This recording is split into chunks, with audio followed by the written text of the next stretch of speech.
copycat killer. This is not unheard of, for by midweek the murders were in all the newspapers.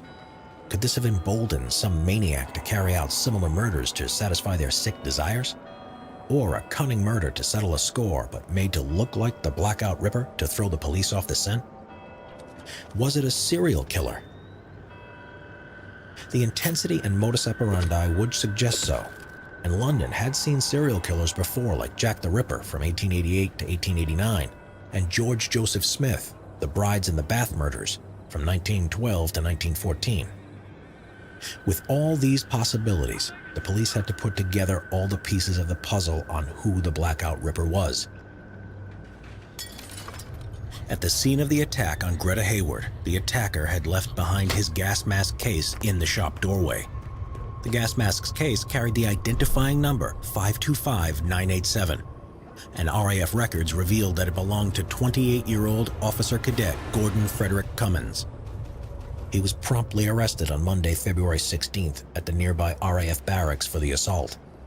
It was discovered that he had no criminal record. He seemed happily married to a secretary and was doing well for himself in the RAF, having recently been promoted from leading aircraftman in a ground crew unit to an officer cadet training to fly Supermarine Spitfire fighter aircraft. But soon, things would start to unravel for Cummins, and the pieces would start to fall into place about this short reign of terror. It was found out that Cummins was in fact a womanizer, and he was left-handed. But there was also damning hard evidence linking Cummins to the murders. The police found a cigarette case in his uniform pocket belonging to one of the victims, Margaret Lowe. In a search of his quarters, detectives found a fountain pen that had belonged to Doris Joannet. But what sealed his fate beyond a doubt was his fingerprints on the can opener used to mutilate Evelyn Oatley's body. It took the jury just 35 minutes to find Cummins guilty.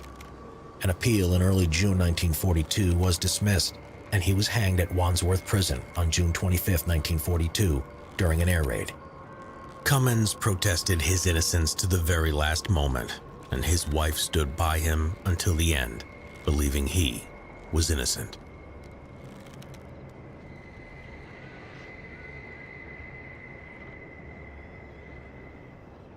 Spring-Heeled Jack, Victorian Legends, 1838 to 1904. Spring-Heeled Jack was a phantom-type figure who was meant to have terrified London and then later the rest of England. The description of him would vary greatly, but it was always menacing and sinister. He was a pale-looking man, breathing out blue and white flames with razor-sharp metallic claws on his fingertips and fireballs for eyes. He looked like the devil dressed as a gentleman. Sometimes he was a hideous monster with a deformed face. His alleged attacks were numerous, though no one was ever seriously hurt in any of the claimed encounters with Spring-Heeled Jack. Some were scratched, but mostly his victims were left terrified. The only thing his attacks shared in common was Spring-Heeled Jack's ability to escape afterwards by effortlessly jumping over tall walls and leaping with great agility from rooftop to rooftop. Where this character got his name from, we are unsure, but most likely it was because Jack was one of the most popular names in the Victorian era. Sometimes there would be a number of reported attacks in a matter of weeks, then he would disappear for months, or sometimes years at a time. There is no doubt his popularity was enhanced greatly by his exploits being heavily sensationalized by the press, especially the hugely popular Penny Dreadfuls, which loved to print lurid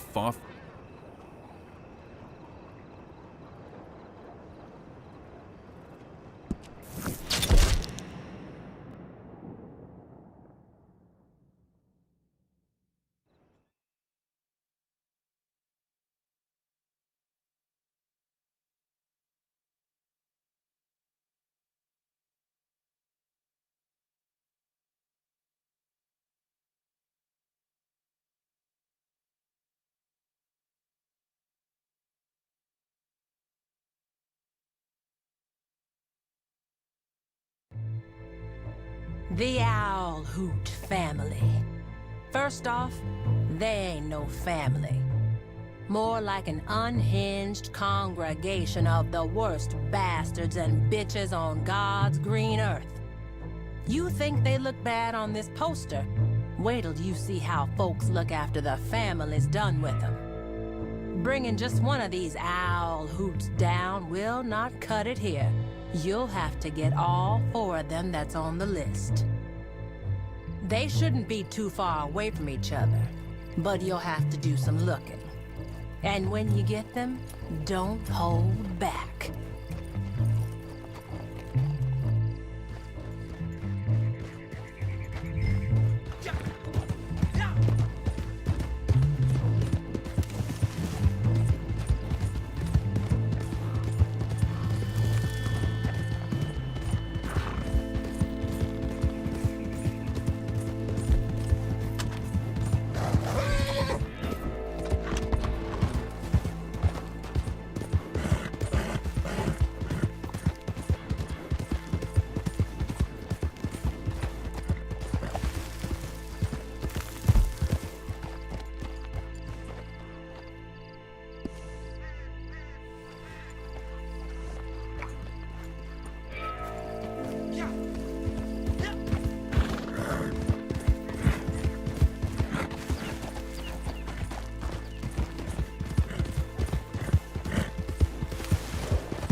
did the job on all these imbeciles. You hadn't killed them? All they had to do was look out. All business, ain't you? I was a bounty hunter, I'd be stopping over yonder, executing little corporal punishment of my own.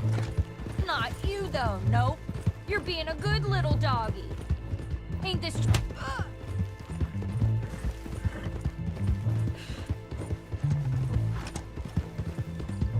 So they put our lives on the market.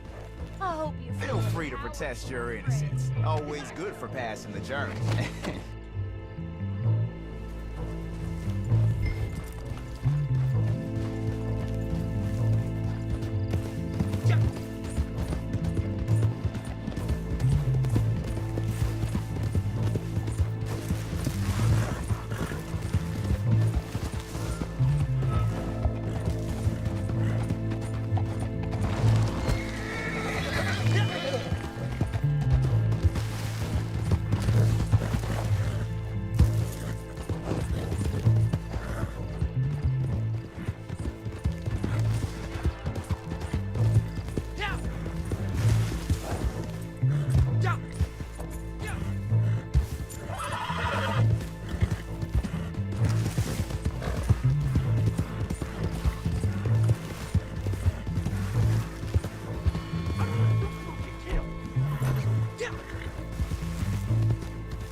Again if I could. At least I ain't walking out.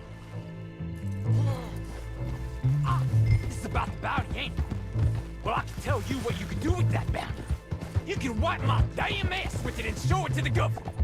You think I care if you lock me? No, I don't care a bit. I'll enjoy the hospitality. Till I'm done. When I'm done, you better look out. I'll still be short a mount.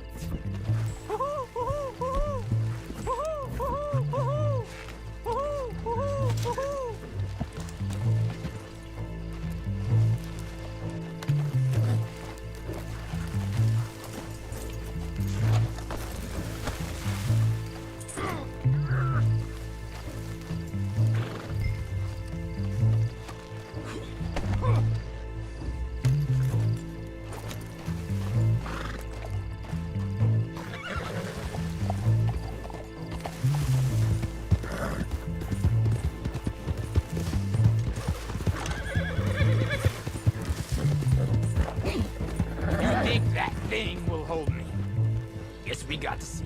Yeah, I saw this one's poster. Always smaller when you meet him in person.